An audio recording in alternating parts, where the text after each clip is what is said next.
রাত্র গভীর হয়েছে, আমরাও ভাগবতের বিশ্রাম রেখা টানব। তবে 5টা শ্লোকের ব্যাখ্যা আজকের একটু কঠিন হবে সময়। মনে রাখবেন, আজকের আপনারা যেটা করছেন এটা সাধু সঙ্গ। হরে কৃষ্ণ।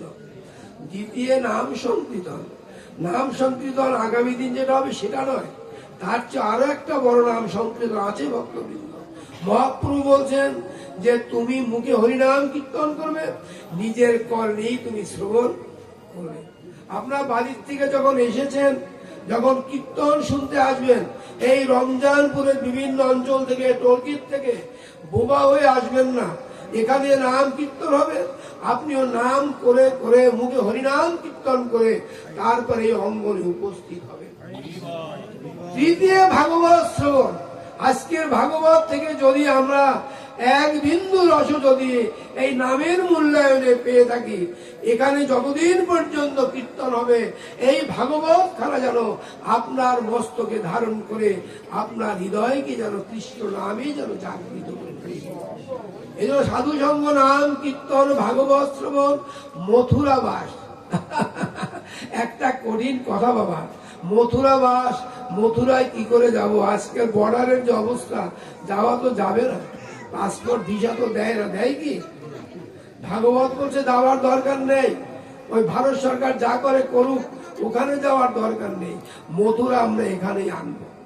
ভাগবত বলছে তুলসী কাননম যত্র যত্র পদ্ম বনানিচ পুরাণ পঠনম যত্র তত্র সন্নিহিত হরি।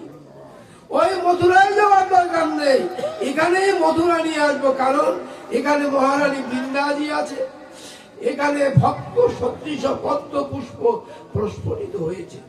মহাপ্রভু গৌরাঙ্গদেব বলেছে যে আমার এক একটা ভক্ত এক একটা পদ্ম পুষ্প সদৃশ, আমি যেন সেই পদ্ম পুষ্পের দিকে আমার নয়ন পদ্মকে আমি মিলিয়ে দিতে পারি, তাহলে আমার আর বিলম্ব হবে। এই জন্য আর চতুর্থে তৃতীয় ভাগবত সঙ্গ, চতুর্থে মথুরাবাস, আর পঞ্চমে পরম শ্রদ্ধায় ভক্তের শ্রী চরণ দর্শন।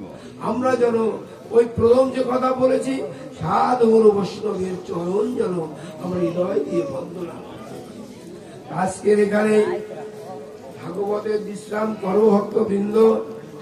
আগামী দিন প্রাতকাল এখানে যে মহানাম যজ্ঞ হবে, তার অধিবাস কীর্তন হবে, তার পূর্বর আগে আসুন আমরা পরমানন্দময় গোবিন্দের শ্রীমদ ভাগবত গীতার একটু বাণী উচ্চারণ করে আজকের ভাগবতের এখানে বিশ্রাম কাটান। আপনারা সকলেই আমার সাথে একটু করজোর করে হরে কৃষ্ণ, হাতখানা একটু বুকের কাছে রেখে মেরুদণ্ড সোজা করে আপনি যখন ধ্যান করবেন, যখন বন্দনা করবেন, বাড়িতে পূজা করবেন, তখন মেরুদণ্ড সোজা করে তারপরে একটু গোবিন্দের নাম নেওয়ার চেষ্টা করবেন। কারণ আমাদের মস্তক থেকে পায়ুপথ পর্যন্ত 3টা নালী আছে, ইরা পিঙ্গলা সুষুম্না। এই নালী 3টা যদি বাঁকা হয়ে যায়, তাহলে সেই নামকে হৃদয়ে ধারণ করতে সময় একটু বেশি লাগে।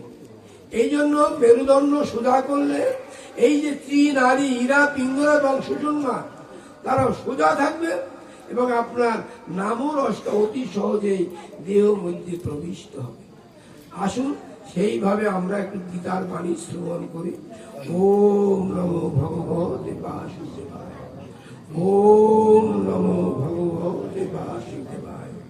শ্রী ভগবান উবাচ উতস্তাকস্মলমিদম বিষমে সমুপস্থিতম অনার্য দুষ্টম সদ্গ মকীর্তি করম অর্জুন ক্লোদ্বলমস্যগ্রাম পার্থ নৈজ তজ্জুপবদ্ধতে ক্ষুদ্র হৃদয় দৌর্বল্য ত্যক্ত তিষ্ঠ পরন্ত নহি জ্ঞানেন সদৃশ পবিত্র মিহ বিদ্যতে অজানন্তময় ক্রোধ মামু শোচন্তি তণ্ডিত তদ্ভিত্তি প্রণিপাতেন বশংসি জীর্ণানি যথা বিহায় নবানি গৃহ্ণাতি নরঃ পরাণি তথা শরীরানি বিহায় জীর্ণান্যানি সংজাতি নবানি দেহি। নৈনং সিন্ধতি শস্ত্রাণি নৈনং দহতি পাবক ন চৈনং কিলদয়ন্তব ন শোষয়তি মারুত অচ্ছেদ্য অদাহ্য অক্লেদ্য অশস্য এবচ নিত্য সদ্যগত স্থান গোচন সনাতন পশ্যমে পার্থ রূপানি শত শত সহস্রশ নানা বিধানি দিব্যানি নানা বর্ণাকৃতানি চ ওম গঙ্গা গীতা চ সাবিত্রী সীতা সত্তা পতিব্রতা ব্রহ্মাবলি ব্রহ্ম বিদ্যা ত্রিসন্ধ্যা মুক্তির্ঘৈনী অর্থ মাত্রা চিদানন্দা ভবগ্নি ভ্রান্তি নাশিনী বেদশ্রী পরানন্দা তত্ত্বার্থ জ্ঞান মঞ্জুরি। ওম শান্তি ওম শান্তি ওম শান্তি। সর্বে ভবন্তু সুখিনো সর্বে সন্তু নিরাময়া সর্বে ভদ্রাণি পশ্যন্তি মা কশ্চিৎ দুঃখ ভাগ ভবেৎ। জগতের সকল জীব রোগ মুক্ত নিরাময় নির্বাণ লাভ করুক। সকলের মধ্যে আমার গোবিন্দের আমার পরম কৃপা প্রতিষ্ঠিত হোক। সকলেই যেন আমরা পরম কৃষ্ণ ভক্তি রসে আমাদের দেহটাকে ভক্ত পদে যেন আমরা লীন করে দিতে পারি। নমো পাঞ্চা কল্পতরুভ্যশ্চ কৃপা সিন্ধু এব চ পতিতানাং পাবনেভ্যো বৈষ্ণবেভ্যো নমো নমঃ। সমাগত সাধু গুরু বৈষ্ণব ব্রাহ্মণ ভক্তের চরণে এই অধমের সশ্রদ্ধ নিবেদন। সমস্ত ভক্তের চরণ ধরে যেন অঙ্গে যেন লেগে যায়। হরি বল হরি বল হরে কৃষ্ণ কৃষ্ণ কৃষ্ণ হরে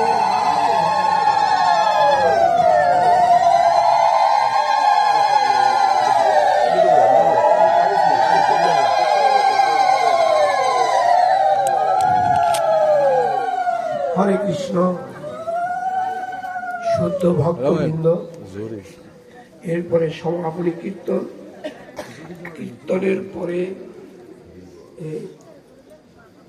মন্দিরের পক্ষ থেকে আপনাদের জন্য প্রসাদের ব্যবস্থা করা হয়েছে।